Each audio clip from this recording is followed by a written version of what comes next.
If you're a parent struggling to get your child excited about reading, stay with us, because my next guests are hoping to teach 1 million children to read by next year, and they've got some tips for increasing literacy around the world. Nearly a quarter of all 2013 high school graduates in the United States cannot read at grade level. That's according to the U.S. Department of Education and the National Institute of Literacy.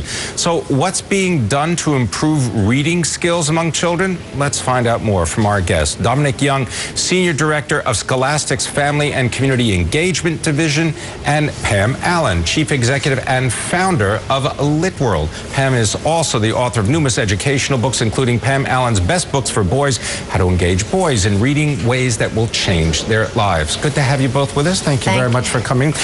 Dominic, I want to first start up with you, and just to understand what, I mentioned the literacy rate in the United States for high school graduates, kids not reading at grade level.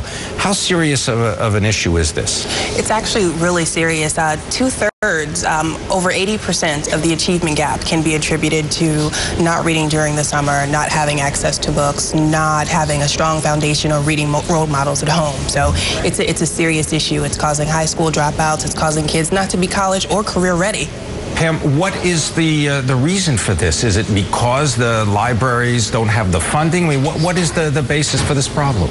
Well, there are a whole host of reasons, but I would say actually probably the #1 reason is lack of access to books and technology. The closer we can get kids to books and technology, the better all of our kids will be, the more chance they have to succeed. And the problem with the summer is things become more complicated in terms of access to books, and that's a big issue. All right, so Dominic, what are some of the things that you're doing to work to alleviate this problem? Well, we're partnering with school districts. Scholastic Family and Community Engagement works with districts all across the country to increase access, making sure kids have access to print during the summer, to work with libraries to make sure that libraries can engage parents and do community outreach.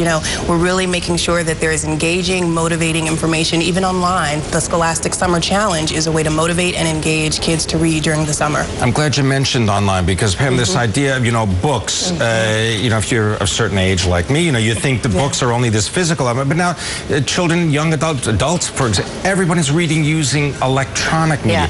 Is there a difference between holding a book and reading online?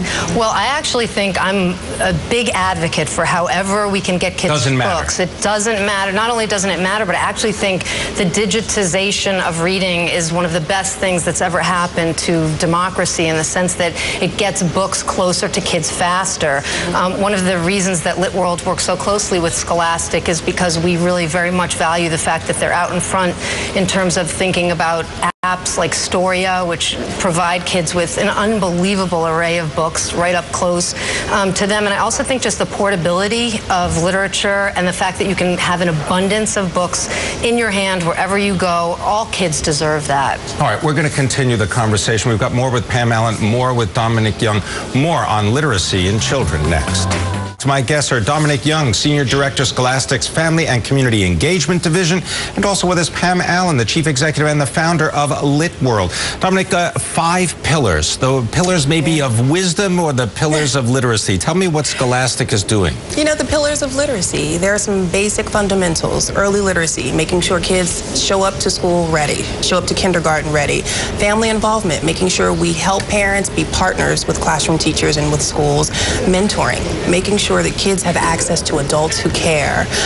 Expanded learning opportunities. We're talking about summer. It's important that kids take advantage of every moment to learn, whether it's summer, before school, holiday, any time is a great time to learn.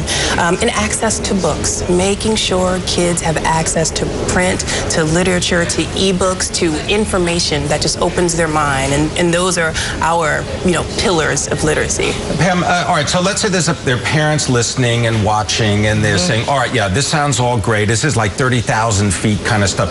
What are some of the specific things that they can do beginning now in order to get their children to read? Well, one of the things that we've done at LitWorld is create models for parents, for communities. So one of the central features of the model that we use is this idea that the read aloud is a really key part of modeling for children the value and the practice and the habits and the ritual of reading, that we can read to our children from all different genres, poetry and memoir and picture books and comic books, the backs of cereal boxes, that we as parents can really be models, but also really have fun with reading. The other thing about reading is that it's so often an invisible thing that adults do, so it's not a thing that, like, you're not watching the parent, you know, it's not like kicking a soccer ball.